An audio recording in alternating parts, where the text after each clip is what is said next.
Salutations, bienvenue dans DCP du ciné et des Potes. Votre émission bimensuelle de cinéma avec votre équipe composée de Julien, Jérémy, Fred, Oui. moi-même Owen, et pour la première fois dans notre émission, notre amie de longue date, Alice. Bonjour, bonsoir. Donc si je peux présenter Alice, on la connaît depuis 7 ans, depuis la L1, Oui, c'est ça. et c'est une des plus grandes combattantes de notre bande, puisque elle est allée jusqu'au doctorat contractuel, Ouais. et qu'elle nous fait une Terrible. thèse sur... Je fais une thèse sur l'habillement des stars masculines hollywoodiennes par Giorgio Armani et Nino Ceruti, qui sont deux créateurs de mode italiens, entre 1980 et la fin des années 2000. Et un point important de ma thèse, c'est essayer de voir à quel point le costume est important pour la création d'archétypes masculins au cinéma. Voilà. C'est stylé, hein? C'est stylé. On a des potes stylés, hein? Oui. Pour le plaisir, on a décidé de faire un épisode thématique cette fois-ci. Nous parlerons du film qui fait l'actualité cette semaine, The Running Man d'Edgar Wright. Et à partir de ce film, on va lancer un dossier sur le monde de la télévision au cinéma. Et donc chacun d'entre nous va parler d'un film ayant pour thème la télévision. En deuxième partie, on conclura le Joker initié par Fred l'épisode précédent. C'est-à-dire qu'on va chacun faire une critique négative d'un de nos films préférés. Et Alice va s'essayer à l'exercice. Et parce que ça fait longtemps, Jérém nous offre les chiffres des adaptations de Stephen King. Ouais, je puisque- vous avais promis du lourd. Et ouais, puisque même si la communication de Running Man a mis le fait que c'est une adaptation plutôt sous silence, bah c'est bel et bien une adaptation de Stephen King. Et comme d'habitude, vous pouvez nous suivre sur toutes les applications de streaming, sur Insta, TikTok. Et si vous aimez ce qu'on fait, bah n'hésitez pas à partager et mettre des étoiles. Et on lance l'épisode 53. Stephen King est servi en ce moment puisque c'est déjà son 3e roman adapté au cinéma cette année après Life of Chuck et Marche ou crève. The Monkey, non? C'était pas Oui, lui. The Monkey, c'est Stephen King. Ah ouais, c'est vrai. Ouais, mais apparemment c'était nul ça. Oui, Oui. mais même, c'est sorti cette année et c'est une adaptation de Stephen King. C'est vrai. Plus la série Ça, Bienvenue à Derry, que Fred... Qui est trop bien. Pour Ouais. le coup, qui est même beaucoup plus flippante que les deux films qu'il a fait, le réalisateur, j'oublie son nom. Andrés Muschietti. Voilà, exactement. Mais le film Running Man s'est surtout présenté comme un remake du film des années 80 avec Arnold Schwarzenegger par Edgar Wright. Les participants ne survivent jamais. J'ai aucune envie de me faire buter. Alors allez vous faire mettre. Voilà. C'est ça qui va vous faire gagner. Premier quart du 21e siècle, la dictature s'est installée aux États-Unis, la télévision, arme suprême du nouveau pouvoir, règne sans partage sur le peuple, et une chaîne unique diffuse une émission de jeux suivie par des millions de fans, c'est la Grande Track, ou The Running Man dans la version originale. Ben Richards, un homme qui n'a plus rien à perdre, décide de s'engager dans la compétition mortelle. Pendant 30 jours, il devra fuir les redoutables chasseurs, lancés sur sa piste et activement aidé par une population encouragée à la délation. Tous les moyens sont bons pour éliminer Ben Richards. Et Il c'est était long, hein.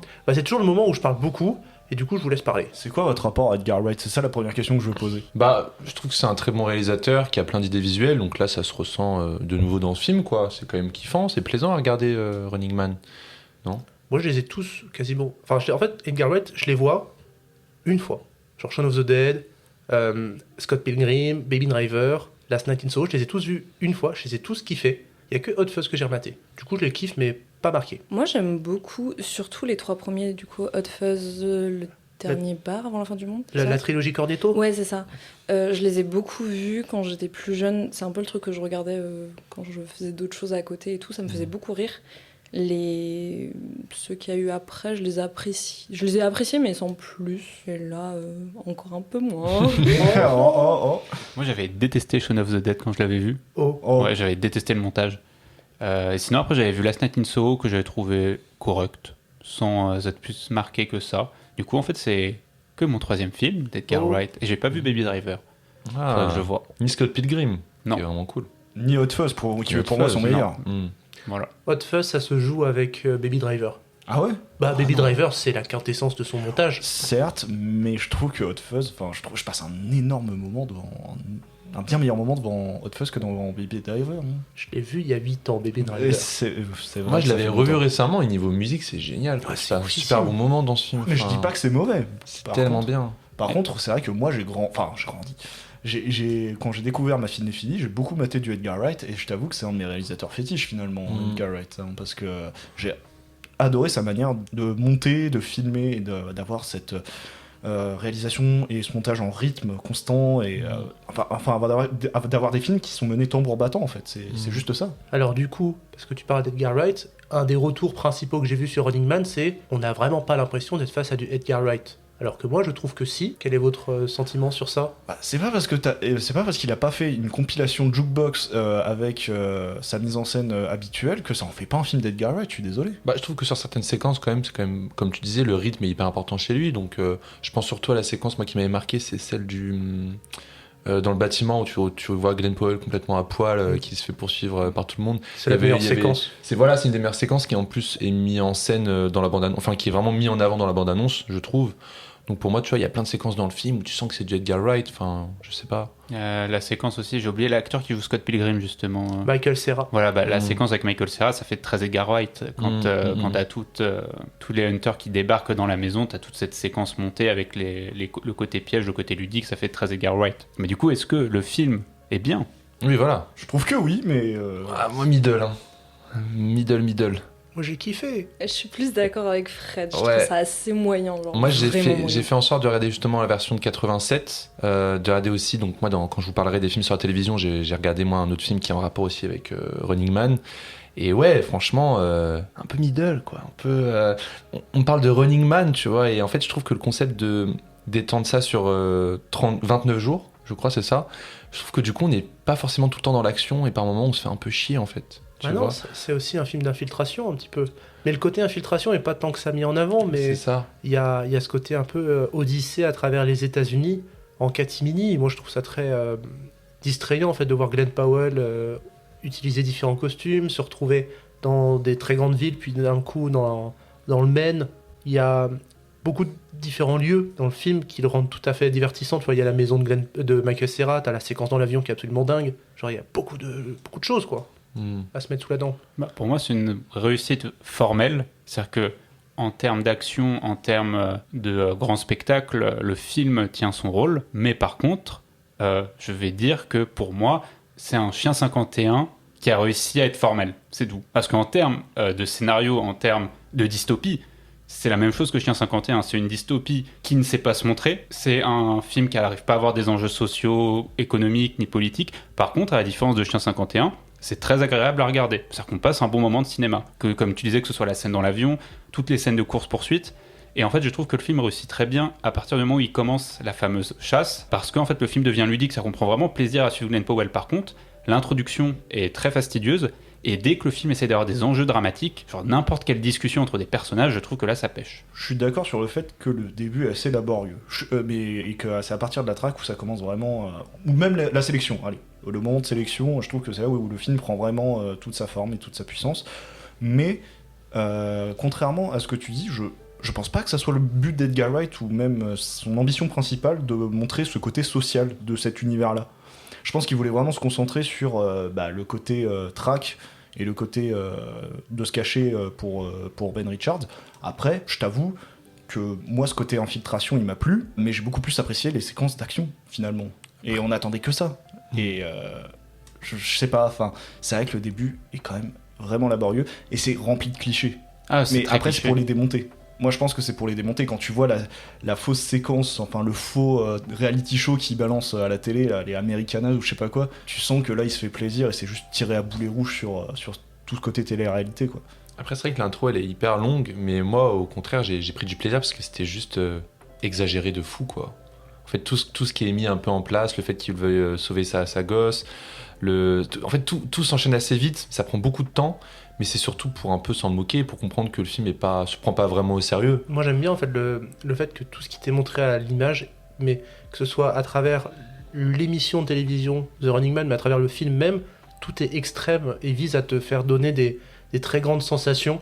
Et je trouve qu'il y a un discours un peu méta, ce serait un grand mot, tu vois, mais entre justement genre ce divertissement très bas de front, bas de gamme, qui est le Running Man, face au pouvoir des images, et surtout au pouvoir des images trafiquées. Parce qu'il y a cet élément-là, que je trouve trop bien, mais qui est déjà dans le bouquin, où Ben Richards doit tous les jours faire une vidéo de 10 minutes pour un peu permettre aux chasseurs de trouver sa localisation, et qu'à chaque fois qu'il essaye de faire des discours un peu de paix, ou plus modérés, eh ben, on va trafiquer les images pour extrapoler tout ce qui va être vulgaire, tout ce qui va être extrême, et pour créer de la sensation auprès des masses. Et je trouve que c'est chouette, quoi.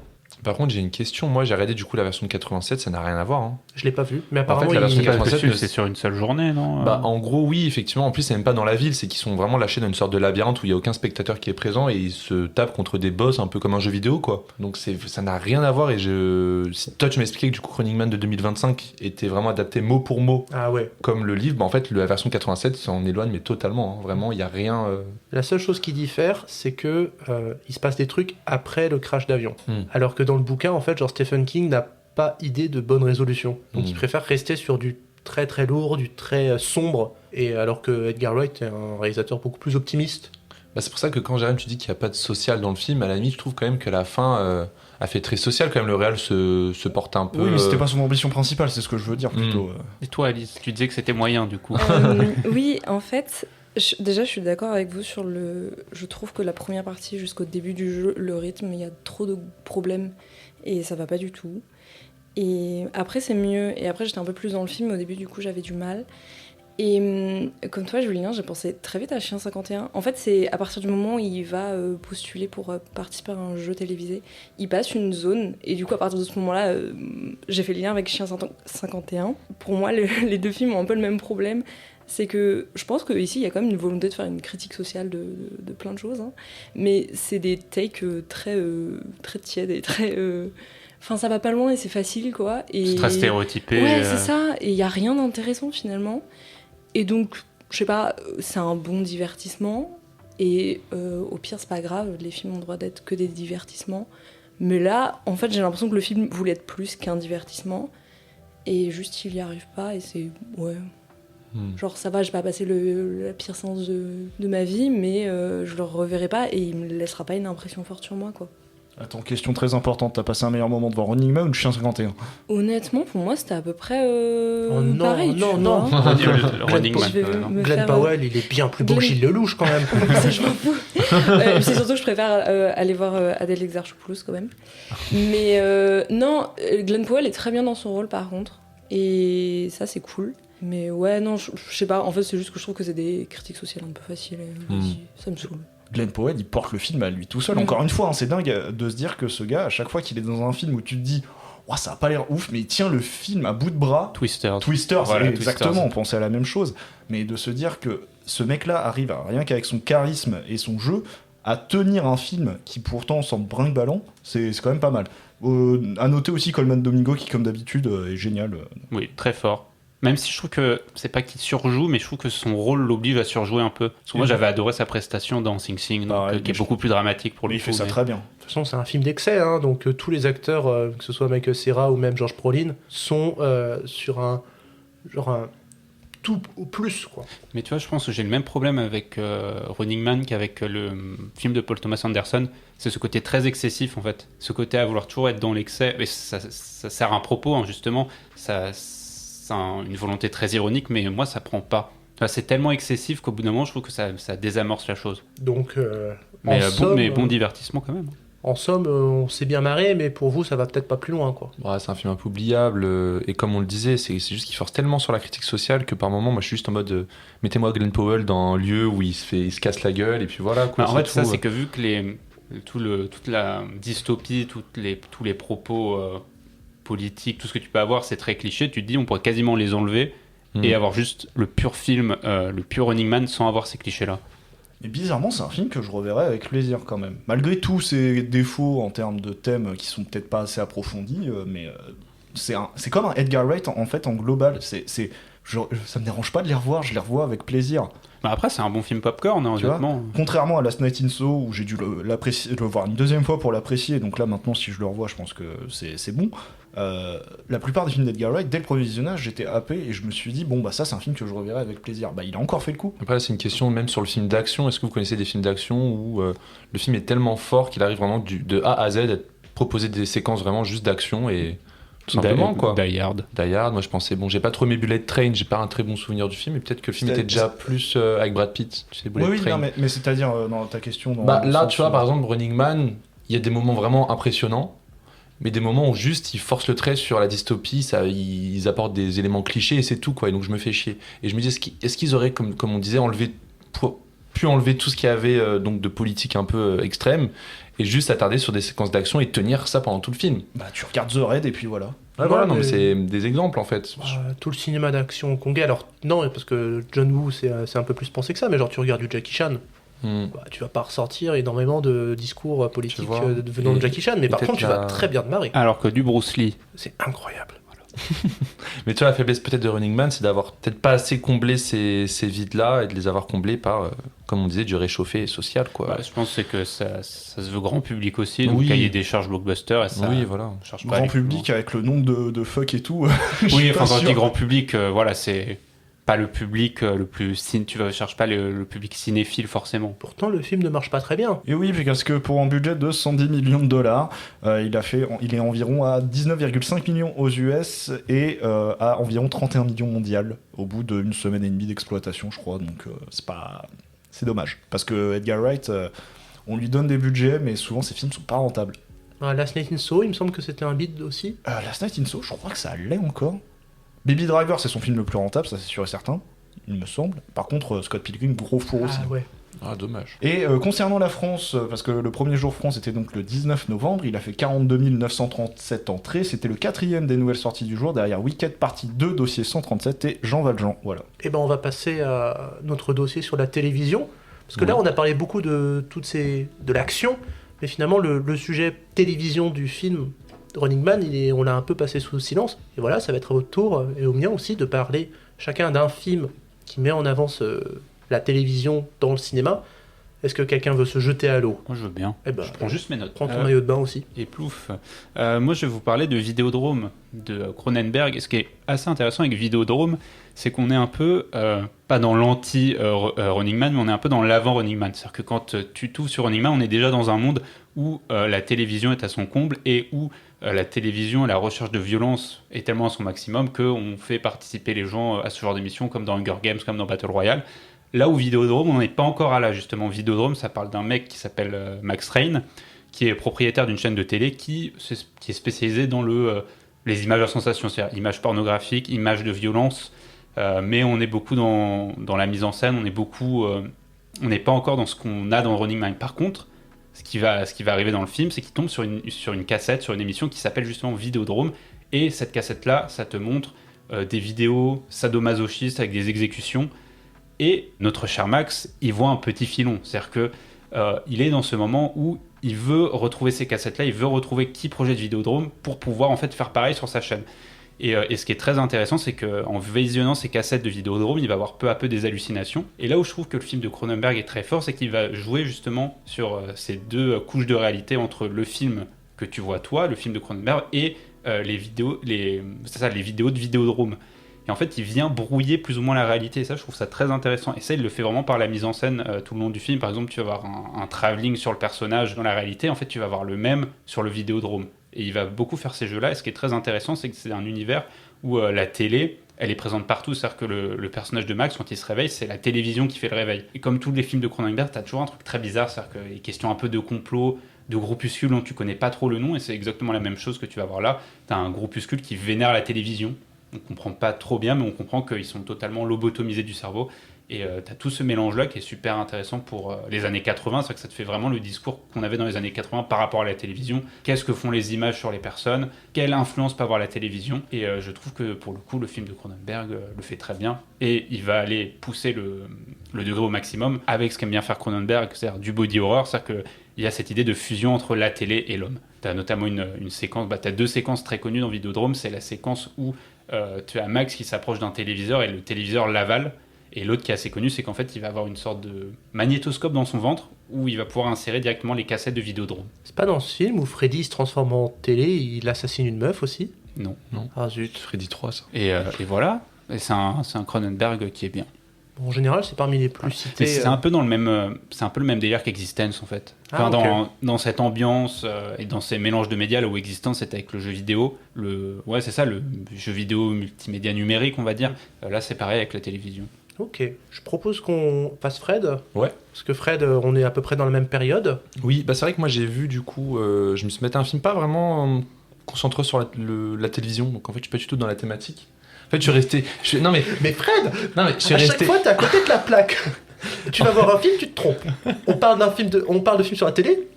Non, ça part de la télévision, mais c'est vrai que j'ai pas approché le film sous cet angle-là. En fait, je l'ai approché vraiment en le comparant directement à Running Man, parce qu'aujourd'hui, je vais vous parler du Prix du danger, le Prix du danger, qui en soi est une version un peu, alors une version Wish non, mais c'est un film qui a fait un procès à Running Man, la version 87, parce qu'elle pensait que Running Man l'avait plagié. En fait, c'est vraiment Running Man version française avec Michel Piccoli et Gérard Lanvin. Voilà. Je parlais de ce film, c'est tout. Tu nous déterres toujours des pépites. Oui. Alors, c'est Intercut qui t'a fait découvrir ça. Pas du tout. Ah Non, non pas du tout. J'avais regardé des films sur la télévision, j'étais tombé dessus. Et en fait, par hasard, j'ai vu que le film, effectivement, avait fait tenté un procès donc à Running Man 87, parce qu'il y a vraiment beaucoup de similitudes.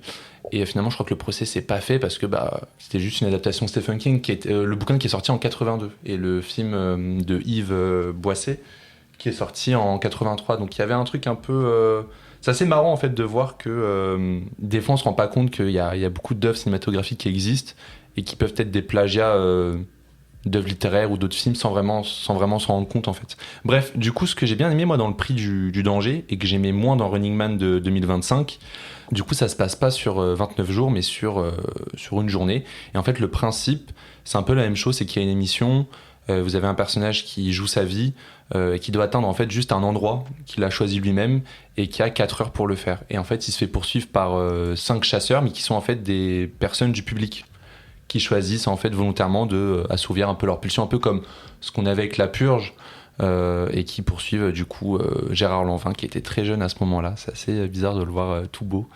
Et donc non, moi j'ai préféré plutôt cette version-là parce que du coup on est moins dans ces ellipses qui sont un peu relous, quoi, de voir en fait chaque jour comment le personnage fait pour s'en sortir. Et dedans, en vrai, il y a vraiment le côté courir, quoi. Ça s'appelle pas Running Man, mais il y a vraiment ce côté où pendant 3-4 heures, vous avez un personnage qui court partout dans une ville, qui tombe sur plein de spectateurs qui l'aident ou non. Et il y a vraiment une espèce de stress qui se crée. Et vraiment, je trouve que le film est plutôt bien. Je trouve que c'est une version plus réussie que les adaptations en fait de King, quoi. Et que dire d'autre? Non, c'est un film qui a pas mal d'argent, qui a un bon budget quand même. Ça se voit vraiment dans ce qui est filmé, hein. C'est impressionnant que ce soit l'utilisation d'un... Comment ça s'appelle? Vous voyez les ballons dans les airs? Montgolfière. Une montgolfière. Non, pas une montgolfière. Un Zeppelin. Le gros truc, un rond. C'est pas une montgolfière, mais c'est souvent ça a des spots publicitaires dessus. C'est un Zeppelin. Hein. Ouais, je pense. Ouais. Oui. Ouais, j'avais pas le mot. Bref, non mais déjà même le fait d'avoir ça dans la prod, ça se voit un peu à l'image que le mec a vraiment mis beaucoup de thunes. Et non, il y a beaucoup de choses qui sont vraiment cool. Et pour le coup, voilà, je préfère plutôt ce genre de production plutôt qu'un film, comme on l'avait dit, en fait, qui met trop de social, qui sait pas trop quoi en faire, qui éparpille ça avec des ellipses. Là, c'est vraiment brut, ça va droit au but et c'est super cool. Et je trouve que Michel Piccoli aussi, parce qu'on parlait de... Comment il s'appelle, le mec de Sing Sing, du coup, qui... De Coleman Domingo. Voilà, là, à la limite, dans cette version française-là, je trouve qu'il y a vraiment un bon partage entre donc Gérard Lanvin qui court, qui se fait poursuivre, et le présentateur qui est joué par Michel Piccoli, et qui est vraiment dans une espèce d'excès de joie et de fausseté qui est vraiment hyper enivrante. Et c'est plutôt sympa. Voilà. Tu te vends bien. Ouais, franchement, regardez-le si vous avez bien aimé Running Man, voir ce qu'on nous on sait faire, et c'est plutôt cool. Alice, est-ce que tu veux parler de ton film maintenant? Ouais, pas de Allez. souci. Moi, je vais parler d'un biopic américain, Dans les yeux de Tammy Faye, qui a été réalisé par Michael Showalter. Donc, je l'ai vu à sa sortie pour son casting principalement, puisque on retrouve Jessica Chastain, qui joue donc le rôle de Tammy Faye, et Andrew Garfield, qui joue le rôle de son mari, Jim Baker. L'autre raison pour laquelle j'ai vu ce film, c'est parce que ça concerne une de mes passions un peu particulières. C'est un peu genre tout ce qui est culture chrétienne américaine. En fait, c'est un film qui parle de deux télévangélistes américains. Si vous ne savez pas ce que c'est les télévangélistes, c'est des personnes qui, donc généralement, qui sont protestantes. Enfin, c'est très courant chez les protestants, moins parmi les autres courants religieux, qui se servent de la télé et de la radio principalement pour promouvoir leur religion. Généralement, la plupart des télévangélistes un peu connus sont impliqués dans des scandales ou des affaires un peu politiques, parce que généralement, ils font pas ça de manière full désintéressée, juste pour la religion. Et ça a été le cas notamment de Jim Baker, qui a été condamné en j'ai la date, c'est pas super important, mais en 1987 et qui a été emprisonné pour avoir détourné des fonds parce qu'en fait, il se servait de sa chaîne de télé pour avoir des donateurs et en fait pour soi-disant financer donc PLT qui était son entreprise qui à la fois avait une chaîne de télé et un parc d'attractions chrétien. Donc il a détourné cet argent pour lui et pour plein d'autres choses. Et en fait, aussi ce qui a poussé la justice à enfin se pencher sur son cas, parce que c'était connu depuis des années, mais forcément le gouvernement américain avait à cette époque-là beaucoup de gens qui votaient pour eux qui étaient très protestants et très évangélistes. Et du coup, il fallait pas trop les frustrer, tout ça. Donc c'est pour ça qu'ils n'ont pas trop agi avant ça. Mais bref, tout ça pour dire, en 87, Jim Baker s'est retrouvé accusé de viol par son ex-secrétaire. Et c'est ça, après, qui a provoqué toutes les poursuites contre lui. Et là, je parle surtout de Jim Baker et moins de Tammy Faye, qui est pourtant le personnage central de ce film. Et c'est en fait juste parce que Tammy Faye est un peu présentée comme passive dans le film, dans le sens où soit elle semble complètement pas du tout au fait des agissements de son mari, et quand des fois elle commence à prendre conscience de ce qu'il fait, elle va tout de suite se dire non c'est bon, je ferme les yeux sur ce qui se passe. Et je trouve que c'est un choix intéressant et sur lequel on peut un peu débattre parce que dans la réalité c'était pas du tout le cas, hein. Elle avait quand même vraiment conscience de ce qui se passait. Et le film en fait cherche juste à constamment la présenter comme une victime. Même dans la mise en scène, en fait, c'est toujours la victime de Jim Baker, tout ça. Tout est fait pour qu'on ait beaucoup d'empathie pour elle, notamment le fait qu'elle s'est beaucoup battue pour les droits LGBT+. Elle avait une vision très progressiste de l'homosexualité et de Dieu aime tout le monde et on doit aimer notre prochain comme nous-mêmes, donc ça contre les homosexuels, alors que tout son entourage était extrêmement homophobe. Et ça, en vrai, c'est un fait avéré, c'est assez cool. Il n'empêche que... de par sa religion et certaines choses qu'elle pouvait dire, ça allait aussi à l'encontre de ça. Et donc, je trouve ça... En fait, je trouve le film pas forcément mauvais, mais juste, je trouve ça un peu bizarre de vouloir en faire une victime parfaite. Alors que non, c'est pas juste une victime dans l'histoire. Et je trouve que c'est un peu simplifier simplifier un peu l'histoire. Et c'est un peu un problème que j'ai de base avec beaucoup de biopics, de vouloir présenter une personne comme... une personne complètement idéale et qui n'a jamais fait de mal dans sa vie, alors que non, les gens sont quand même plus nuancés que ça. Et oui, et donc il y a beaucoup forcément de moments de ce film qui se passent au travers de la télé. On la voit faire ses émissions de télé. Il y a aussi quelques images d'archives qui sont utilisées, notamment pour le générique. D'ailleurs, je me faisais la remarque que c'est assez... c'est peu courant, je trouve, pour les biopics d'utiliser les images d'archives au générique de début et pas de fin. Généralement, c'est plus à la fin qu'on fait. Bref. Aussi, petite chose intéressante, j'ai pas noté le nom du costumier, mais je trouve que le film fait une utilisation absolument parfaite des costumes. Et je trouve que c'est un gros point positif du film. Notamment, par exemple, dans les premières scènes donc, de la rencontre entre Jim Baker et Tammy Faye, il y a toujours en fait un lien entre les deux par leur costume. Par exemple, Jim va porter une cravate qui est de l'exacte couleur de la robe de Tammy, ce genre de choses.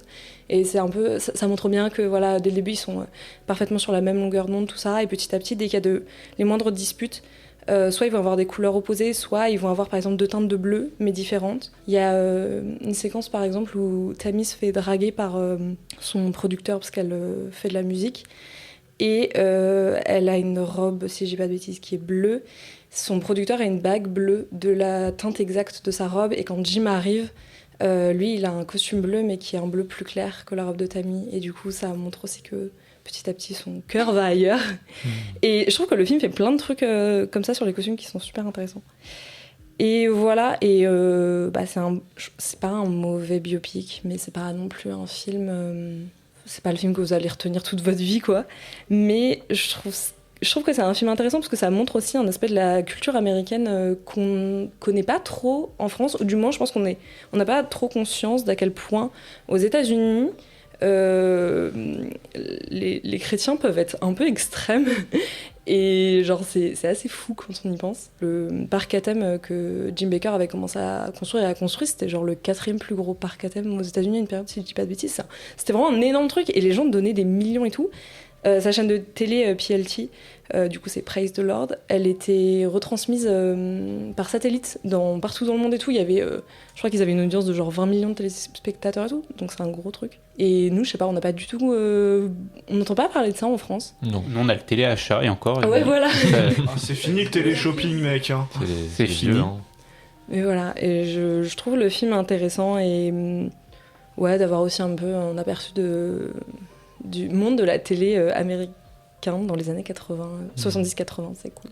Jérém, t'acquiesçais, toi. Oui, non, mais je disais quand tu. Enfin, j'ai acquiescé quand tu as dit c'est pas un film qu'on retient forcément. Oui, j'avais oublié que je l'avais vu avant que t'en parles.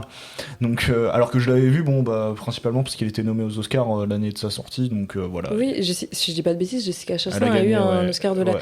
Ça, oui, j'ai oublié de le dire. Par contre, le seul truc qui me perturbe énormément avec le film, c'est que donc Jessica Chastain et Andrew Garfield ont tous les deux des prothèses au niveau du visage. Andrew Garfield, c'est le nez et la mâchoire, et Jessica Chastain, surtout la mâchoire, je crois. Pour avoir surtout la mâchoire un peu plus carrée et un peu plus de graisse au niveau du visage, pour avoir un visage un peu plus plein. Pour ressembler forcément aux personnes qu'ils interprètent, c'est super perturbant parce que c'est vraiment le truc très uncanny de c'est eux mais c'est pas eux, parce que la différence n'est pas assez flagrante pour qu'on se rappelle pas de leur visage habituel, mais elle est quand même assez présente pour qu'on la voit constamment et c'est trop bizarre. Pour le coup, sur le maquillage, je trouve ça un peu particulier. Et oui, il y a plein de trucs. Jessica Chastain a fait quand même un effort pour ressembler dans sa manière de parler à Tammy Faye. Mais la manière dont c'est utilisé par le film, justement, par exemple, elle reprend beaucoup le rire qu'avait Tammy Faye, qui est un rire un peu particulier, qui se retient. Mais en fait, du coup, ça l'a fait juste passer pour une personne, j'allais dire simple, dans le sens où tu te dis, elle peut pas vouloir du mal aux gens parce que elle est juste mignonne, elle est très simple et tout. Mais du coup, ça va forcément renforcer ce truc de non, c'est juste une petite victime dans l'histoire et tout. Et je trouve ça un peu particulier, quoi. Mais en fait, je suis allé regarder sur Google des images, j'étais en mode ah oui, ce film. Il existe. Ouais. Voilà. Genre, j'avais vaguement en tête l'image de Andrew Garfield et Jessica Chastain dans ces tenues-là. Et Après, je pense que ça marque forcément moins pour un public francophone, parce que c'est vraiment des personnalités qui touchent vraiment au public américain. Oui. Je Ouais, pense ouais. un peu comme le biopic qu'il y avait eu avec Sydney Sweeney, là j'ai oublié, Reality. Ah oui. Ça, oui. c'est un truc Ah oui. mais qui a fait énormément de bruit aux États-Unis, parce que c'est une affaire qui avait fait énormément de bruit justement aux États-Unis. Nous en France, Je propose à toi, Jérémy, de parler de ton film. Parce D'accord. qu'il y a une petite continuité avec le mien derrière. Donc, D'accord, bah si tu veux. Laissez-moi vous poser une question. Est-ce que vous seriez prêt à risquer votre vie à une roulette russe pour 1 million d'euros ? combien de balles dans le barillet Ah, une roulette russe, t'as une balle dans le barillet. Sur mais les tu peux en six. mettre plusieurs après. Tu réduis les chances, mais t'as plus de chances à 1 sur 6 que 5 sur 6. Et le barillet, Non, ouais, c'est autre combien chose. Le 5 sur 6, c'est autre chose. Je sais plus comment ça s'appelle, mais la roulette russe, c'est t'as une balle dans le barillet. Et le gun, il a combien de balles sinon Le gun, mais on sent. 1 sur 6. 1 sur 6 du coup. Le hein. oui, c'est 1 sur 6. vous en posez des questions. Vous en Non, posez des c'est- questions. ouais. Ma question, elle est simple. Est-ce Bah, que bien vous, sûr que oui. est-ce que Mais vous 1 tentez million, une c'est roulette largement russe pour pas 1 assez. million d'euros ? Non, mais je Non, rigole bah pas. non. Mais Bah, c'est c'est rien, trop- 1 million. C'est trop risqué pour 1 Trop million. risqué, Ouais. tu meurs ou t'as un. Ouais, non. Je préfère pas mourir. C'est le prémisse du coup du film duquel je vais vous parler, donc Live de Bill Gutentag. Bienvenue. Alors c'est bonjour parce que Oui, bienvenue je sais. c'est Willkommen en allemand. Je sais. Faire le dire. Merci. Donc sorti en 2007, et je ne le savais pas, enfin ça faisait longtemps que je voulais le voir et je ne savais pas, c'est un faux documentaire. À la manière donc d'un What We Do in the Shadows, donc Vampire en toute intimité. Un documentaire. Un documentaire même si tu veux. Voilà. Et donc vraiment c'est... Moi qui ai vu The Office cette année, au début je me suis vraiment cru dans The Office quoi. Donc avec vraiment cette caméra à l'épaule, beaucoup de personnages... Tu as menti. Ce n'est pas 1 million, c'est 5 millions. 5 millions Non, 5 millions non. Je sais pas si ça va changer la vie de quelqu'un. c'est quoi ta source là? L'affiche du film. Alors, tu sais quoi, l'affiche est menteuse. Parce qu'au final, en fait, il y a 6 candidats et chacun gagne 1 million si jamais il a pas sa. En fait, il tire pas, il se tire pas dessus, quoi. C'est vraiment un documentaire jusqu'au bout. Voilà. Donc, vraiment, on se croirait dans The Office au début, au moment où il pitch les idées de jeu qu'il pourrait avoir pour la nouvelle saison de télé, etc. Et d'un seul coup, il y a cette idée qui pop de la roulette russe. Mais au final, au début, c'est tiré comme une blague. Et t'as le personnage du coup d'Eva Mendes qui va pousser le truc jusqu'au bout et qui dit mais non, ça ferait grave de l'audience. Donc du coup, on va essayer de vendre le truc. Ça fonctionne bien parce que t'as tout le processus qui est montré avec cette caméra qui t'as l'impression qu'elle est censée être là, mais pas censée être là non plus. Et au début, les acteurs ils jouent pas vraiment avec, sauf un qui est exceptionnel, André Braugher, rest in peace, le capitaine Holt de Brooklyn Nine-Nine, qui est parfait dans le truc des mini regards caméra, genre en mode je sais que la caméra elle est là, et du coup regardez ce qui se passe, c'est ouf. Mais finalement, c'est comme Late Night with the Devil, la promesse n'est pas tenue jusqu'au bout, parce que le film perd en intérêt, puisque l'équipe qui tourne ce documentaire est de plus en plus présente dans la diégèse du film, et je trouve pas ça intéressant. Je trouve que ça amène à rien d'intéressant. C'est juste dire, ils tissent des liens avec les personnes de l'équipe, un peu comme The Office finalement dans la saison finale, tu vois, mais... Je trouve que sur un film super court comme ça fonctionne pas et ça amène rien du tout. Par contre, chose qui fonctionne très bien, on en parlait dans Running Man, c'est un peu l'esthétique de l'excès, tu vois, parce qu'on a des personnages clichés comme pas possible, mais vu que ça va avec cette critique du divertissement à outrance et de cette recherche d'audience et de divertissement ultime, je trouve que ça fonctionne bien, sauf que la critique de l'émission en elle-même, parce qu'elle pose plein de questions finalement cette émission, que ce soit en termes éthiques, morales, etc. C'est pas posé dans le film. En fait, on te développe plus juste comment le film l'émission peut être produite et tous les déboires judiciaires, parce que au final, le seul truc qui se passe dans le film par rapport à ça, c'est on passe devant une commission, la commission a dit que c'était ok que l'émission se fasse, ok. Autrement, toutes les questions éthiques et tout de ce type d'émission n'est pas posée en fait. Et c'est ça qui est dommage, c'est la moralité d'un programme comme ça, tu te la poses en tant que spectateur, mais c'est pas posé à l'écran. Alors à moins que c'est en mode, vas-y on va faire réfléchir le spectateur, mais je suis même pas sûr, parce que vraiment le maximum de contestation qu'il y a dans le film pour cette émission, c'est 13 clampins qui sont en train de faire « on veut pas que l'émission elle se fasse » avant le jugement. Donc vraiment c'est dommage que ça soit pas plus développé, parce qu'il y avait pas mal de choses à dire je trouve là-dessus. Donc au final, ce film, je le rapprocherais vraiment de Final Cut que j'ai découvert plus tôt dans l'année. Donc Final Cut, c'est un film avec Robin Williams dans lequel des personnes ont un tracker dans l'œil et en gros ça filme toute sa vie, on filme toute ta vie, et au moment où tu meurs, il y a quelqu'un qui s'occupe de faire le montage de ta vie pour ton événement funéraire. C'est dingue, j'ai toujours rêvé de ça. Depuis tout petit, je me dis j'aimerais trop, depuis le début j'ai une caméra dans les yeux. Ce film existe ? Ce film existe, et alors, c'est pour ça je trouve que je le compare avec ça, c'est parce que le pitch est ouf, le pitch est ouf, que ce soit d'un côté la roulette russe pour gagner 1 million sur une émission de télé en direct, tout ça, et de l'autre côté, il y a quelqu'un qui s'occupe de faire le montage de ta vie une fois que tu meurs, et ça donne envie de voir le film. La performance de l'acteur ou de l'actrice principale est exceptionnelle, Robin Williams dans Final Cut est génial, Eva Mendes joue très bien dans Live. Mais qu'est-ce que le scénar, il est aux fraises. Enfin, franchement, et ça développe pas toutes ces idées correctement, et finalement, on se fait un peu chier dans les deux films. C'est ça qui est dommage. Et pourtant, pareil, les deux films sont très courts, les deux films durent 1h30 à peu près. Donc, voilà, les deux films, là, Final Cut et Live, c'est des petites recos, mais vraiment petites. C'est vraiment parce que le concept est cool. Putain, j'allais bifurquer, mais Owen doit parler. Mais ça me fait penser un peu à ce côté, effectivement, la télévision, ça peut être un moyen de recueillir des images d'un défunt. Et moi, je repense à un film que j'avais vu avec Alice, c'était After Young, qui était génial. Il y avait ce côté-là. Toi aussi, tu as vu, il était trop bien. Il y avait aussi ce côté-là. Lui, c'est un robot. Attends, j'ai un peu oublié le film. Ça.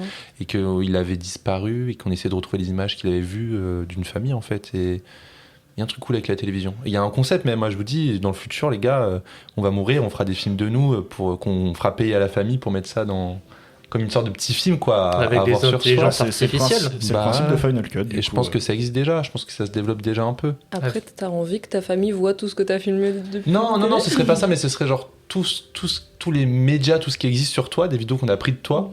On puisse en faire un film un peu émouvant avec de la musique. Non, pas intégré dans ta tête. Vraiment que toutes les vidéos de toi qui ont été prises en soirée oui, parce qu'on accepte que tu es une personne qui a eu qui a fait des erreurs dans sa vie. Tout ce que t'as regardé sur internet. Il y a l'onglet privé. Bref. Tu vas trop loin, Owen. Je parlais d'un truc un peu mignon, tu vois, et là tu... J'ai brisé tout. Oui. Bah écoute. À toi. Bah maintenant je vais partir sur un film. En fait, je pensais que tu allais parler de l'excès. Les questions qui ne sont pas posées dans le live sont posées dans le film dont je vais parler, mais c'est un peu genre le film principal sur le monde de la télévision, parce que c'est Network, main basse sur la télé, de Sidney Lumet, qui est sorti en 1976, avec Faye Dunaway, William Holden, Robert Duvall et Peter Finch. Je l'ai vu avec Jérém. Moi, je l'ai vu aussi. Ouais. Tu l'as vu ? Et bah, allez le voir. C'est l'éternelle lutte, en fait, entre toutes les chaînes qu'il peut y avoir qui font des journaux télévisés. Des journaux télévisés, pardon.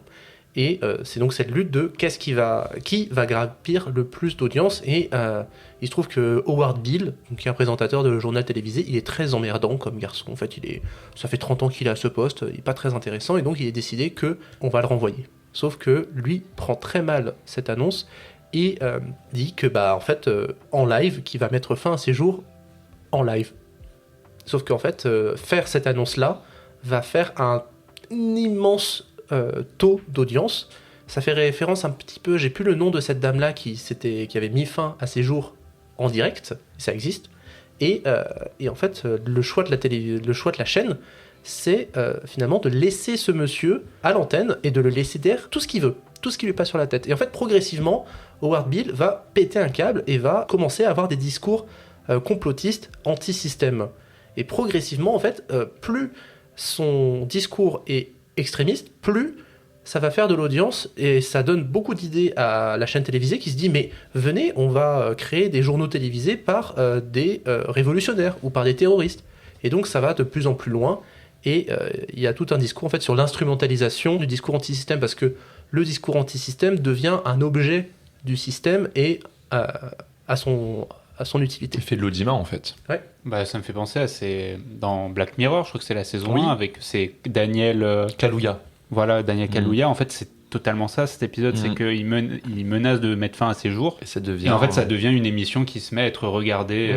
C'est ça. Et Owen, tu parlais donc d'une journaliste, c'est Christine Chubbuck. Christine Chubbuck. Voilà, qui était la première journaliste à se suicider en direct. Du coup, j'avais noté qu'il y a un regard cynique sur les valeurs de l'Amérique, parce qu'en fait, chez Sidney Lumet, on questionne systématiquement les valeurs des Amériques. Dans 12 hommes en colère, on parle beaucoup du système judiciaire. Dans Un après-midi de chien, la résolution du film pose beaucoup de problèmes sur le fonctionnement de la police. Et voilà, donc... je le conseille vivement, Point Limite, si tu ne l'as pas vu. Je ne l'ai pas vu, j'ai pas vu Serpico non plus. Je l'ai en Blu-ray, mais je l'ai toujours pas vu non plus. Je vous conseille vivement Point Limite Ouais. sur la question de la guerre froide et du conflit nucléaire. Ouais. Et en tout cas, Network, je trouve ça génial. Et c'est très pessimiste, et c'est l'illustration parfaite du plus c'est gros, plus ça passe. Voilà. Les États-Unis, quoi. Les Amériques. Mais en même temps, c'est très chaud comme film, c'est très calme, ça se passe dans des bureaux, quoi. Mais c'est cool. Et il y a des très grands discours anti-système complotiste. À un moment, t'as le big boss de la chaîne, mais que tu vois jamais dans le film, qui à un moment fait un discours pour retourner le cerveau de quelqu'un. C'est assez impressionnant. J'ai vu le film il y a quelques mois, et ce qui m'a vraiment le plus marqué, c'est que dedans, il y a une relation un peu toxique amoureuse aussi, c'est ça, hein? Oui, avec un producteur et Faye Dunaway. Exact. Ouais. Et Faye Dunaway est complètement emporté par le flux des audiences et par ses idées de plus en plus extrêmes pour vendre, alors que lui, il est près de la retraite. C'est ça, exact. Voilà.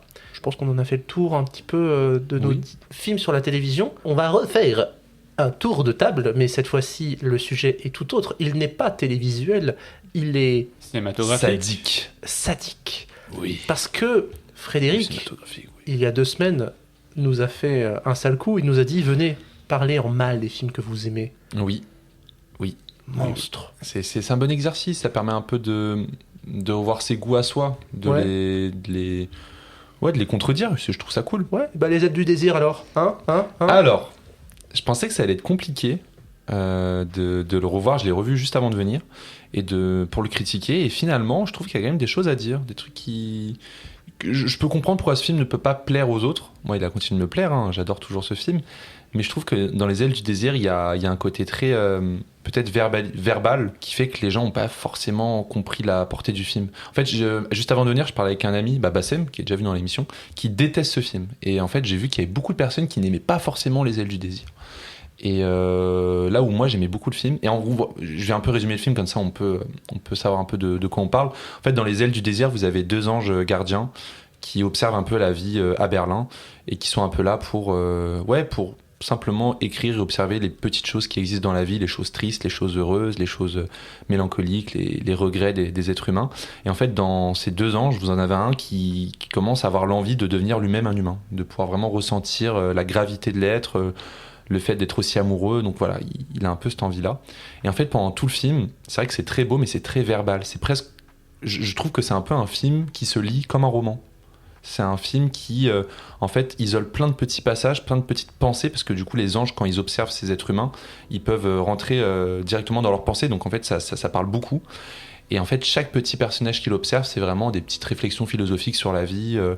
On peut avoir un homme qui va se suicider parce qu'il a perdu l'amour de sa vie. On peut avoir un vieillard qui regrette le temps qui regrette un peu toute sa vie. Vous avez aussi des personnages perdus. Bon, en vrai, c'est un peu triste quand même comme film. C'est pas si joyeux que ça. Mais voilà, donc il y a plein de trucs cool. Le film, le directeur photo, c'est Henri Alcan, qui est quand même un directeur photo hyper connu. Donc le film est super beau, il est sublime, quoi. En fait, quand vous êtes avec les deux anges, c'est du noir et blanc, et dès que vous allez dans la vraie vie, c'est de la couleur. Donc il y a un jeu entre les deux qui est hyper cool. Assistante réalisatrice, Claire Denis, qui a travaillé avec Wim Wenders, c'est vrai. Et bon, ça, je sais pas, elle a bien fait son taf, quoi. T'es pas censé dire des trucs négatifs. Ouais, mais attendez, Parce que là, je t'ai donné 3 minutes là, ça fait 5 minutes que tu décris le film. Pardon. Du coup, qu'est-ce qui nous va dans ce film, pardon. À la limite, ce qui peut être un peu relou dans ce film, c'est que voilà, c'est un film qui se lit beaucoup et qui est un peu c'est dur, hein. Qui peut être vite redondant, en fait. Je pense que c'est ça, parce que moi je l'avais vu, j'étais pas du tout rentré dedans. C'est Autant, ça. tu vois, de Wenders, j'aime beaucoup Paris, Texas, mais en fait j'avais été très déçu, parce que moi cette histoire d'ange, je m'attendais à un truc vraiment très très beau, et toutes ces situations-là, plutôt que d'y voir de la poésie et de la beauté, c'était plutôt de l'ennui, C'est surtout ça. de l'attente, de me dire mais quand est-ce qu'il va vraiment avoir un sursaut. En fait, c'est un film qui s'arrête sur décrire ce qu'il voit, en fait, décrire la vie. Et c'est vrai qu'au bout d'un moment, t'es un peu en mode ouais, mais on va où du coup? On va où? À la limite, le seul moment où ça peut être intéressant, c'est effectivement quand l'ange devient humain. Mais même ce moment-là, du coup, c'est les 30 dernières minutes du film, et il y a un truc un peu en mode voilà quoi, relou. Mais je fais de mon mieux, c'est très très dur. C'est peut-être un film qui s'entend trop parler, et qui du coup, comme s'entend trop parler, n'avance pas dans un rythme que nous, spectateurs, on aimerait avancer, quoi. Il y a surtout une suite au film que je n'ai pas vue.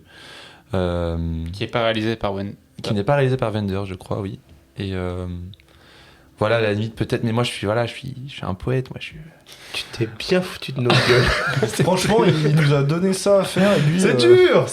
Mec C'était dur pour tout le monde. C'était dur. J'ai voulu le revoir avec mon œil, pas vraiment lire des critiques à côté. Et ouais, peut-être le côté verbal, à la limite, ce serait le seul mauvais point, c'est que ça peut ne pas toucher tout le monde. Et pour le coup, pour l'avoir revu une seconde fois, je ne l'ai pas mis un 5 sur 5. Vous voyez, je l'ai mis un 3,5. D'accord. Donc ça descend un peu quand même. Hein. C'est un film peut-être qui se voit qu'une fois, et puis à la limite, plus tard, ça peut devenir ennuyant. Ouais. Ça a bien descendu. Hein, Ça a bien descendu quand même, c'est vrai. Quand même une belle fraude. Hein, Quand même. Non, mais voilà. Bon. Qui des d'autre plaisirs. Alors, moi, je veux qu'on garde le meilleur pour la fin, c'est-à-dire Owen. Je pense. Je pense. Alors moi je veux bien, parce que je pense que je vais être dans la même configuration de Fred, en fait. Essayer de se poser devant un film que tu aimes beaucoup, tu peux en reconnaître les défauts, mais essayer de le désapprécier ou d'en faire une critique négative, ce serait presque se mentir à soi-même et se forcer à ne plus aimer la chose. C'est-à-dire que moi c'était Anabi, le film dont je devais parler. Le truc qu'on peut reprocher tout de suite à Anabi, c'est sa lenteur et sa vision très poétique, très démonstrative, très contemplative, voilà. Mais en fait, ce genre de défaut-là que je pourrais reconnaître, j'y vois plus des qualités. Donc c'est très compliqué. Par contre, là où je pourrais voir un défaut, c'était un défaut que je voyais déjà à mon premier visionnage, mais ça rentre dans la logique du film, c'est qu'en gros, Anabi, ça te parle d'un policier qui est incarné, que Takashi Kitano incarne lui-même, un ancien policier qui se tourne en fait vers les Yakuza, parce qu'en en fait, il n'a pas assez d'argent pour payer le traitement de sa femme, et après c'est une arrestation qui a mal tourné, où il a perdu un coéquipier et il a quitté la police. Et en fait, tu as donc un de ses coéquipiers qui est mort, il y a lui qui a quitté la police, un autre qui est resté justement dans les rangs, et en fait, il y a un deuxième personnage qu'on suit le long du film, qui est le troisième coéquipier qui est devenu handicapé. Et en fait, c'est-à-dire que c'est pas un personnage principal que tu vas suivre, mais tu vas avoir des petites séquences de 8-5 minutes qui pop en plein milieu du film, et qui créent deux destins en même temps. Et c'est peut-être le point faible d'Anabi, c'est de ne pas avoir su insuffler en un même personnage, c'est-à-dire au personnage de Kitano, ces deux phases de personnage. C'est-à-dire que ce personnage handicapé, il va faire beaucoup de peintures. Ce sont des peintures qui vont être intégrées par Kitano lui-même dans le film. Et c'est vrai que c'est dommage de peut-être pas avoir su concentrer ça dans le personnage de Kitano, d'avoir eu besoin d'un deuxième personnage qui va venir casser le rythme du film. C'est marrant que tu dis ça, parce que moi, dans mes souvenirs, c'était Kitano qui peignait. Enfin, c'était le personnage de Kitano. Non, c'est pas Kitano qui peint dans Anabi. C'est son coéquipier dont j'ai plus le nom. Et je sais qu'Owen, toi, tu l'as vu le film. Et En effet. Et je sais pas, est-ce que tu vois ça comme un défaut, justement, ce double personnage Alors, ce que tu décris, la liaison peut-être imparfaite entre les deux trajectoires, je l'ai plus trop en tête parce que le film, ça monte un petit peu, ça remonte, mais je me souviens m'être un petit peu ennuyé. Oui, parce que c'est un film qui est très lent. Qui est très lent et qui joue peut-être beaucoup trop sur sa beauté picturale, finalement. Mais j'ai souvenir de m'être un peu plus ennuyé devant Sonatine. Sonatine, c'est très... c'est des Yakuza qui jouent sur la plage, quoi. C'est ça. Mais voilà, je saurais pas quoi dire de plus à part ce défaut-là. Donc je reste, comme Fred, très timide. Mais t'as un peu mieux fait tes devoirs. Non, mais j'ai critiqué, j'ai dit que c'était trop bavard. Non, mec, tu l'as rebatté cet après-midi, tu t'es dit, oh merde, tu n'as pas réfléchi, Mais t'es parce arrivé que devant Julien nous. ne l'a pas regardé, justement. C'est comme ça qu'il a. Moi, j'étais trop Mais attaché je là. connais le film et Mais- j'aime beaucoup revoir des séquences d'Anabi. Moi aussi, j'ai revu le film, pourtant. Ah. Bah, toi, du Non, coup. non, je veux bien laisser Alice, parce que moi, j'ai vraiment... Ok. Je veux bien laisser Alice. Ok, moi, je dois dire, j'ai interprété ton exercice peut-être un peu différemment de vous deux pour l'instant, dans le sens où donc je parlais négativement de Phantom of the Paradise de Brian De Palma. Parler mal de Phantom of the Paradise de Brian De Palma, c'est compliqué. Alors, je préfère le dire quand même de base. Moi, j'avais proposé à Alice de parler de mal de Spencer, mais c'était trop dur, donc on a changé le film. C'est pas forcément trop dur, je l'ai pas vu depuis trop longtemps pour me souvenir assez pour en parler. Mais non, mais du coup, je suis partie sur une critique un peu full mauvaise foi. Je me suis dit que ça serait plus drôle. J'ai fait pareil, c'est Voilà. pour ça, bon bah... Je me suis dit que ça serait peut-être un peu plus drôle. Première critique, j'allais dire très mauvaise foi, mais dans le fond, je la pense quand même beaucoup. Comment voulez-vous que je croie en ce grand méchant qu'est Swan alors qu'il ressemble autant à Dave À la rigueur, Dave avec une vibe Elton John sur les bords. Je suis désolée, Quand mais Dave rencontre Elton John. vraiment, je veux pas. Avec un peu de Dolly Parton, je trouve, dans le long peroxydé, tu vois.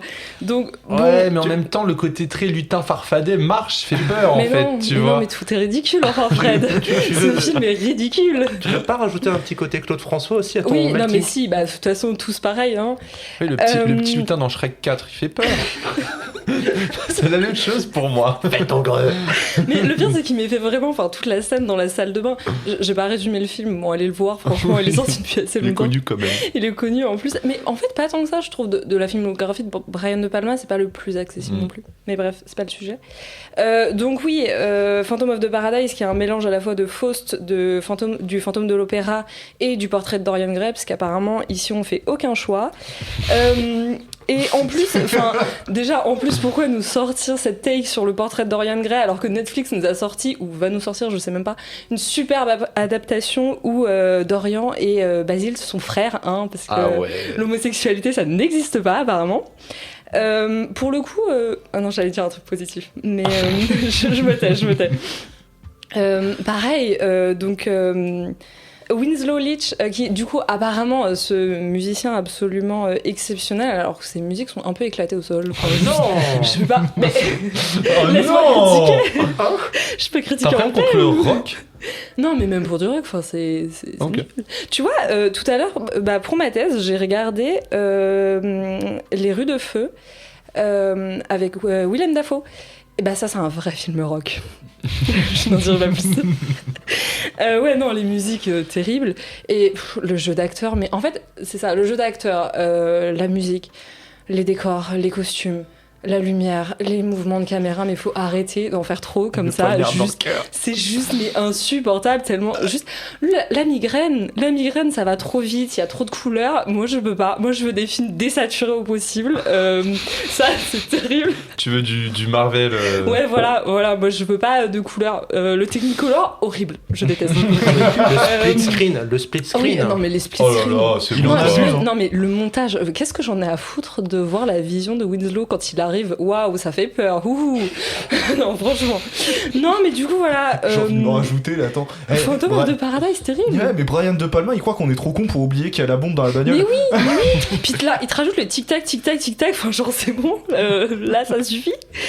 Et oui, non, et puis, ils sont tous ridicules, quoi. Je sais pas. Ouais, voilà, du coup je déteste Phantom of the Paradise, c'est le pire film que j'ai vu de ma vie. Très moche, de toute façon Brian De Palma, voilà. Oh non Hein Là, ça fait mal. Je vais arrêter. C'est drôle parce que moi j'y repense au fait qu'on disait que Running Man 2025, l'intro est trop longue, ça prend trop son temps. Bah, je trouve que Phantom of the Paradise, ce qui est bien, c'est que ça va très vite en fait. Le début. Mais ça va trop vite. Mais non. Trop vite. Mais vous me laissez. C'est très expéditif et c'est assez cool qu'on rentre direct dans le cœur du film en fait. Oui. Voilà, j'y repensé. Non, mais au moins, t'as. Bravo, Ouais, non, bravo, tu vois, je fais bien mes devoirs, bravo. même Ah non, si je c'est- fais pas le bon film, je fais bien mes Non, devoirs. c'est très bien. Bravo. Jérémy. Et oui, donc du coup, je me suis un peu J'ai fait, hâte. j'ai un peu fait comme Alice. J'ai essayé de faire un exercice d'écriture que j'ai appelé Haine sur incassable. Oh là là, Voilà. j'ai hâte, vraiment. Vas-y, Il va- dis-le avec tout Tu ton vas cœur. donc casser du sucre sur un cassable. J'ai fait un peu comme Alice, du coup, j'ai essayé de retourner complètement mes arguments positifs en arguments vraiment C'est négatifs. Voilà. Bravo. Franchement, Incassable, c'est typiquement le genre de film où tu te demandes au bout de 10 minutes pourquoi tu l'as lancé. L'ambiance est tellement pesante qu'on dirait que Shyamalan essaye de nous assommer à coups de silence et de plans interminables. On est censé ressentir une tension, une profondeur, mais en vrai, c'est surtout un grand vide qui s'étale sur près de 2 heures. Les dialogues, bah c'est pas ça qui va te tenir éveillé, c'est plat, limite soporifique. Les personnages ne semblent jamais vraiment engagés dans ce qui leur arrive, et puis on nous vend une intrigue originale sur une espèce de réflexion sur les super-héros. Mais en fait c'est une suite de clichés un peu classiques. Les révélations du scénario, bon bah tu peux les deviner dès le début si t'es pas trop con. Et puis tu te finis par te demander si Shyamalan n'a pas juste voulu nous faire tourner en rond pour qu'on ait l'impression de regarder quelque chose de profond. Visuellement c'est pas mieux, c'est gris, c'est sombre, c'est déprimant. Alors que bah moi je veux comme du Marvel, moi je veux de la couleur quoi, je veux que ça Ouais. pète. Bah, les derniers Marvel, parce que sinon Marvel, eux aussi, ils allaient vers du. Ouais mais je du- veux des couleurs qui pètent quoi moi. Ouais, Superman, quoi. Voilà. Bah, c'est un peu violet. Ouais bah c'est la seule couleur, mais sinon c'est gris et terne, à part le violet. C'est un peu violet. Je l'ai pas vu, ouais, Ah bon? Non. Bon, c'est de la Ah, ça me merde. donne pas envie, ouais, ça l'a rendu. Oh, Bah, c'est du coup, nul. tu n'as pas du tout envie de le voir, là, Jérém. Bah, en résumé, Incassable c'est surtout beaucoup de prétention, pas mal de longueur et très peu de satisfaction. Ok, bah merci. Bah, merci de nous avoir dit ça. Moi, je regarderai jamais ce film, du coup. Merci beaucoup. C'est génial parce Voilà. qu'il pense absolument pas une seule fois. Voilà, en fait le truc c'était Aucun de trop ces mots n'est compliqué. vrai. Voilà, pour moi c'était vraiment trop compliqué de trouver des points négatifs tellement je trouve le film parfait. Mais est-ce que, par exemple, Donc, vous avez j'ai regardé des décidé- points négatifs sur Internet? J'ai essayé, ouais, Ouais. et du coup, oui, ce qui en ressort globalement, c'est que oui, il y a beaucoup de longueur et que les acteurs, genre Bruce Willis, il faut rien dans le film, alors que non, justement, enfin, que le film est trop lent, trop. Tu vois, enfin. Alors que moi, Allez, c'est parti. j'en ai fait des recherches. C'est mon rêve. C'est mon rêve depuis toujours. De l'entendre de sa voix qu'Avatar est nul. Non. C'est nul. Non. Bon, en vrai, j'ai écrit un texte pour pas déborder. Je suis allé chercher des critiques à droite à gauche en fait pour dire ce qui ne va pas chez Avatar. Donc, on va mettre de côté toutes les qualités techniques et formelles que je trouve au film. Donc, on va pas critiquer les effets spéciaux, on va pas critiquer Mais, on toutes ces critique- choses-là. mais personne ne critique la qualité visuelle d'Avatar. Bon, Critique moi, la si. qualité scénaristique On va d'Avatar. parler du scénario. Elle est premier Voilà. degré. hein. Les éléments qui. Non, tu peux ne pas être sensible à la direction artistique. Mais visuellement, Tu vas c'est- me dire quoi penser? Bref. Donc les arguments que je vais avancer, ce sont ceux que j'ai trouvés à droite à gauche. Je vais me réserver de dire des contre-arguments pour pas traîner en longueur, mais sachez que la plupart des arguments avancés, si je m'écoutais, je pourrais retourner la question et vous faire une analyse inverse. Bref. Vous ne pouvez pas voir Owen, Franchement, mais il a vraiment une goutte de sueur sur le front là. Non, mais j'aime bien toutes les pincettes qu'il prend avant de mais non, mais commencer. ça me fume parce que je me suis fait chier à aller trouver des arguments pendant que Fred il a fait « Mais c'est long ». Bref, premier élément un peu problématique d'Avatar, c'est la représentation caricaturale du panthéisme. Je suis allé faire des recherches. Donc, c'est quoi le panthéisme? C'est l'adoration de Panthée. C'est une doctrine philosophique dans laquelle Dieu est absolument tout. Et donc, vous comprenez bien que le problème, c'est Eywa. Eywa, c'est la divinité qui régit les Omaticaya. En fait, dans Avatar, on suit un seul peuple de Na'vi, un seul peuple parmi tous les Na'vi de Pandora, donc c'est-à-dire les Omaticaya, le peuple de la forêt. Sauf que les Omaticaya, eux, ils ne voient que Eywa. Sauf que Eywa, en fait, va plus servir de Deus Ex Machina et de ficelle narrative que d'avoir une véritable charge de sens. Il jubile, Fred, mais il jubile tellement, c'est ouf. Owen, j'ai l'impression que t'es enfin avec nous là. Non. Cet argument, t'aurais été incapable d'aller chercher. On peut aussi noter la problématique très hollywoodienne du blanc qui débarque dans une communauté et qui finit par être le meilleur d'entre eux. Donc c'est quelque chose qu'on peut rattacher à beaucoup d'autres films avec tous les concepts de élu, de chosen one, où le héros complètement novice au début va surmonter toutes les épreuves et devenir le roi du monde parce que c'est le meilleur et surtout parce qu'il est américain. Et pour ça, je vais citer Annalie Newitz qui disait dans la revue IO9 qui conclut qu'Avatar est un film fantastique de plus sur les races où un type blanc devient le membre le plus génial d'une culture non blanche. Voilà. Je poursuis. Mais c'est vrai que sur ça, en tout cas, Avatar n'est pas le seul film, et la plupart des films hollywoodiens, américains, effectivement, à ce truc-là, hein, ça, tu vois, on peut pas leur enlever. Oui. Voilà. Alors pourquoi on se faut pas Bon, je dis souvent aussi que le cinéma de Cameron repose sur des archétypes. Donc il y a souvent le marine droit dans ses bottes qui ne remettra jamais en question l'autorité. Donc là, c'est Quaritch dans Avatar. La scientifique au grand cœur qui est émerveillée par le pouvoir de la nature, Grace. La soldat badass, Michelle Rodriguez. C'est des archétypes qu'on retrouve déjà dans Abyss, Terminator, Aliens, donc dans un paquet de films de James Cameron. Le souci peut-être qu'on peut retrouver avec Avatar, c'est que il ne trouve jamais une forme nouvelle ou quelconque évolution à ces archétypes. Donc sur ce point, on peut considérer que Cameron est resté sur ses acquis et s'est montré même fainéant sur la manière de caractériser ses personnages, qui avaient plus de vie dans ses films précédents. Dernier truc. Et ça, pour le coup, je suis d'accord avec le dernier truc. T'étais pas d'accord avant ? Si, mais je pourrais, je pourrais contre-argumenter. Ok. Enfin, Avatar porte les travers du cinéma classique hollywoodien avec une vision idéaliste et lisse d'un monde merveilleux qu'on ne remettra jamais en question. Donc ici, Pandora, à la manière d'un Danse avec les loups où le héros tourne le dos aux États-Unis pour un monde beaucoup trop idéalisé et dont on ne remet jamais en question les limites. Pandora, c'est trop bien, mais il n'y a pas trop de contrepoint à Pandora pour vraiment justifier le dos tourné de Jake Sully face aux États-Unis. Mais bon, en même temps, c'est ce qu'on va voir dans le 3e film qui sort bientôt et que ça va être trop bien. Hein, C'est marrant parce que un truc aussi que j'avais vu, c'était Bell Hooks qui parlait d'Harry Potter. C'est que Harry Potter, ouais, en fait, c'est le chosen one, etc. Mais en fait, il réutilise la même violence contre ce qu'on lui inflige. Et je trouve qu'Avatar, c'est un peu ça aussi. C'est que on te parle d'une violence donc humaine, terrestre, mais en soi, la violence qui est retournée est la même. Les navires retournent aussi la même violence envers ceux qui les attaquent. Il y a un peu ce truc où la violence, finalement... Oui, mais le discours que porte Cameron dans Avatar, c'est pas violence contre violence, c'est violence machine, mécanisée, contre violence nature. Mais ça ne reste pas moi la même violence. Et ce qu'il dit juste, c'est que la nature, Mais elle est légitime. Elle est bio. Mais c'est pas juste aussi que les navis se défendent face à de la violence qui se prennent dans la gueule qui est pas justifiée. Si. Enfin, je l'ai pas vu depuis longtemps. Je veux pas défendre le film, attention. Oui. Mais c'est ça, c'est que juste les navis, ils sont sur leur terre et on vient les emmerder, quoi. Et puis c'est juste que eux, ils sont en harmonie avec la nature et que c'est pas juste une réponse des navis, c'est une réponse de la nature elle-même. Si je peux juste faire une remarque sur la question du white savior et tout ça, parce que tu avais l'air de dire que pourquoi on s'attaque surtout à Avatar pour ça, alors que beaucoup de films américains le font aussi, et je suis d'accord là-dessus. Néanmoins, je pense qu'Avatar, en fait, c'est un film où les enjeux sont énormes, comparé à beaucoup de films où, oui, il y a le white savior, mais c'est quelqu'un qui va sauver moins de gens, où c'est vraiment dans un contexte un peu plus restreint, entre guillemets.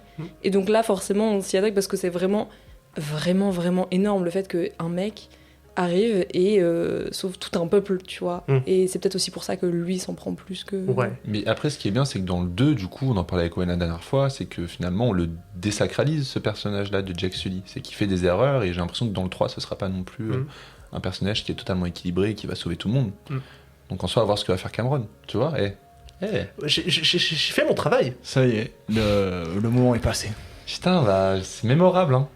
Merci. Maintenant, on peut réapprécier ces films-là. Merci. Enfin, quoique, il y en a deux, ils les ont appréciés, mais... Moi, j'ai baissé Ils ma osent pas. note. C'est de ouf. Vous êtes content?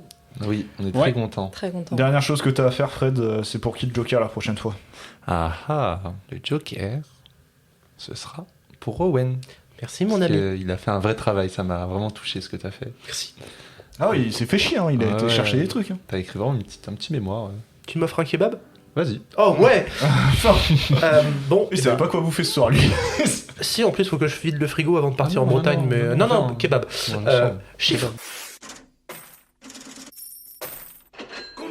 À l'occasion de la sortie de Running Man et puis même des 4 adaptations de Stephen King auxquelles on a eu le droit cette année, j'ai voulu m'attarder sur un corpus mastodonte, les adaptations de Stephen King. Alors pour mettre au clair, le corpus que j'ai utilisé pour cette chronique comporte 59 films, et je dis bien films parce que par exemple je n'ai pas compté les téléfilms que sont l'adaptation de Shining et de ça pour la télévision. Mais autrement, il me semble ne pas avoir oublié d'adaptation cinématographique dans ce corpus, donc on est à 59. La première adaptation de King remonte à 1976, avec la sortie de Carrie au bal du diable de ce tâcheron de Brian De Palma qui a fait... Merde, je me suis gouré de chronique. Donc en 49 ans d'adaptation, on a eu le droit à 59 films, donc ce qui en fait un peu plus d'une adaptation par an, ce qui est pas mal. 50, c'est le nombre de réalisateurs qui ont tenté l'expérience d'une adaptation du Maître de l'horreur. 2 réalisateurs s'y sont illustrés par 3 fois. Mike Flanagan avec ses adaptations de Jessie, Dr. Sleep et The Life of Chuck, et Frank Darabont qui a adapté avec brio, il faut le dire, Les Évadés, La Ligne Verte et The Mist. Et 5 réalisateurs en ont fait 2, dont un où c'est un peu de la triche, puisque Andrés Muschietti a fait 2 parties de son adaptation de ça, mais autrement ce sont Mick Garris, Rob Reiner, George Romero et Lewis Teague qui ont fait 2 films adaptés de King.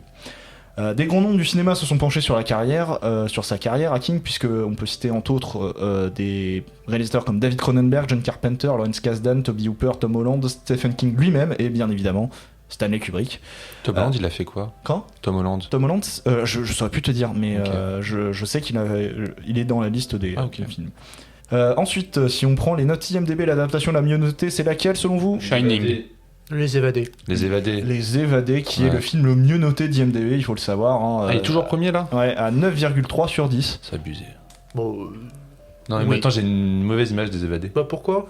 Je trouve que c'est un film qui a trop tire-larme, trop Oscar. Et en fait, le film est bien mis en scène, mais je trouve qu'il est trop. En fait, il est trop toujours dans. Si tu trouves ce défaut-là aux évadés, qu'est-ce que ça doit être sur la ligne verte? La ligne verte, c'est même pire. Bah ouais, justement. C'est pire.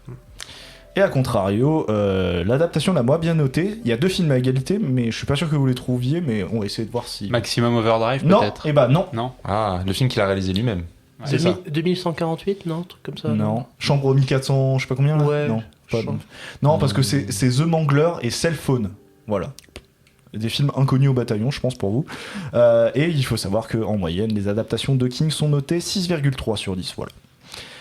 Ensuite, si vous voulez vous faire un marathon de ces 59 films du corpus, il va vous falloir 104h34, soit 4 jours, 8h et 34 minutes, avec Ça, comme c'est- film le plus long La Ligne Verte avec ses 3h09, et en film le plus court The Doctor's Case avec sa petite heure 5. Ça, c'est pour Alice, vu que t'aimes bien Stephen King. Bah oui, j'adore. Parlons box-office maintenant. Au box-office américain, les adaptations de Stephen King ont engagé plus de 1,8 milliard de dollars de recettes, avec une moyenne à pas loin de 40 millions par film, et avec comme plus grand succès sa chapitre 1, avec près de 330 millions de dollars de recettes. On peut noter que seulement 3 films ont atteint les 100 millions de dollars aux USA, les 2 volets de ça, et donc La Ligne Verte. Concernant le box-office mondial, c'est également la première partie de ça qui est le plus gros succès pour une adaptation de King, avec plus de 700 millions de dollars de recettes mondiales, et l'ensemble de ces recettes s'élève à plus de 3,1 milliards de dollars de recettes, avec une moyenne à 65 millions par film. Ce qui est pas mal quand même. Bah, c'est marrant parce qu'avec 59 films, tu pourrais te dire largement plus quand même. 65 millions par film, c'est pas dégueulasse, hein. Non. En France, comme souvent, on n'aime pas faire comme tout le monde, car l'adaptation de King ayant fait le plus d'entrées, c'est quand même... Ça. Non. Bah non, du coup, puisqu'on Cimetière. n'aime pas faire comme tout le monde. Ah. C'est Shining, Kubrick oblige, Ah, avec bah oui. 2 359 705 entrées, donc à peu près 137 000 entrées de plus que la première partie de ça, qui est deuxième. Ces 2 adaptations sont les seules à avoir dépassé les 2 millions d'entrées, autrement 3 autres films ont dépassé le million, Carrie, La Ligne Verte et la deuxième partie de ça. J'ai juste une petite question. Oui. Quand tu dis le nombre d'entrées, c'est en comptant juste la sortie originale La ou sortie tous les- originale Ok. seulement, ouais. Parce que sinon, j'allais dire Shining et tout, vu Ouais, qu'il ça passe ressort tous les beaucoup. 4 matins. Ça Non, Non, rajoute non, beaucoup, c'est beaucoup c'est de- juste sortie originale. Ok. Hein. Je compte pas les ressorties et les possibles séances qu'il y a tous les 2 jours Oui. dans les Absolument. quartiers Voilà. latins. C'est pour ça. Et pour finir avec la France, le cumul des entrées des films du corpus atteint 19,1 millions d'entrées avec une moyenne à 560 000 entrées par film. Ça ne bat même pas Bienvenue chez les Ch'tis. Bah, qu'est-ce que tu veux que je te dise? Après, il n'y a pas tous les films qui sont sortis. Enfin. Il n'y a pas tous les films qui sont sortis en France. Hein. Oui. C'est possible aussi. Au niveau des récompenses, les adaptations de King, c'est 574 nominations pour 156 victoires, dont un Oscar de la meilleure actrice pour Kathy Bates dans Misery, soit 27% de prix possibles obtenus. Voilà. Passons à nos chiffres sur les adaptations de Stephen King. C'est le moment que vous attendez tous, généralement. Alice est à 4 films au niveau des films vus. Voilà. T'aimes vraiment beaucoup Stephen King. Alors, hein. j'adore Stephen King, vraiment mon auteur favori. Genre, waouh, j'ai lu tous Owen s'en prend ses tellement livres. plein la gueule aujourd'hui. Je vais me taire, sinon je vais me faire virer à coups de pied de cet appartement. Mais non. Mais j'avoue que oui, j'aime pas du tout Stephen King. J'ai essayé de le lire, on n'est pas amis tous les deux. Et toutes les adaptations que j'ai vues pour l'instant, j'en ai vu que 4. Et les 4, j'ai pas vraiment aimé. Sauf Shining. Non, Shining, j'adore. Mais les 3 autres, j'ai été C'est très vrai qu'il a déçue. pas aimé en donc, plus Stephen King. Shining, ouais, c'est Bah la voilà, seule qui- c'est pour ça que j'aime. Donc voilà, t'es vraiment, donc forcément, ça me donne pas envie d'aller voir ces films. Owen, il fulmine. Enfin, ces adaptations. Dis-nous les 4 films du coup, Jérém. Oula, j'ai oublié lesquels Ah, c'était quoi, Alors il y a Shining, donc Carrie, je crois. Running Non, tu l'as pas Man, vu Carrie parce que c'est Brian De Palma, bon là ça va. Et j'ai vu cette année Non, pas Life of Chuck. Life of T'as même Chuck, pas vu pardon. les évadés, les trucs un peu. Si, non, ça faut que je les vois, mais tu sais, c'est dans la liste. Ouais, voilà. Life of Chuck, ça t'a pas plu? En fait, bon, j'y suis allée pour Tom Hiddleston, ça m'a motivée. J'ai trouvé que le film fonctionnait pas trop au niveau du rythme et je me suis plutôt ennuyée. Alors que le film était pas si long que ça et j'ai trouvé ça très, très chiant. Oh zut.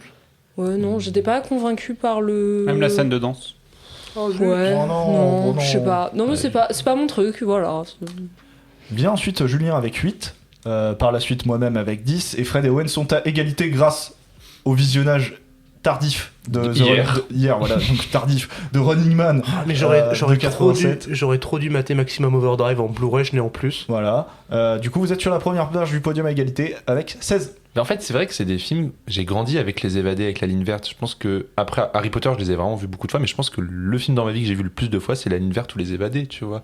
Donc il y a un truc où j'ai grandi avec King, et je pense que toi aussi. Tu sais que Les Évadés, moi je l'ai vu qu'une seule fois. Ah ouais, mais il passe tout le temps à la télé. C'est vraiment le film qui passe le Ouais, plus à la ouais, télé. je sais, Donc mais dès qu'il passe, je le regarde. Tu La vois. ligne verte, je l'ai beaucoup vu. Parce que Shining, oui, je l'ai poncé comme c'est pas permis. Mais après, ouais, bah les ça, quoi. Ouais. Ça, qu'est-ce que j'aime ça. Alors, on t'a assez charrié pour avoir trop apprécié le 2. Ouais. Ouais, c'est vrai que le 2, moi, je m'en suis jamais remis. Pour le coup, je reviens sur la série. Regardez la série, elle est impressionnante. Vraiment, moins de 16 ans, c'est normal pour une série qui, dès le premier épisode, te tape dans la tête. Vraiment, c'est impressionnant. 3 films ont été vus par tous, donc Running Man, puisqu'on vient d'en parler, c'est logique, mais également les 2 premières adaptations de King que sont Carrie et Shining. A contrario, 40 films du corpus n'ont été vus par aucun d'entre nous, dont Cujo, la première adaptation de Cimetière, The Mist ou encore ce classique qui a l'air d'être Maximum Overdrive.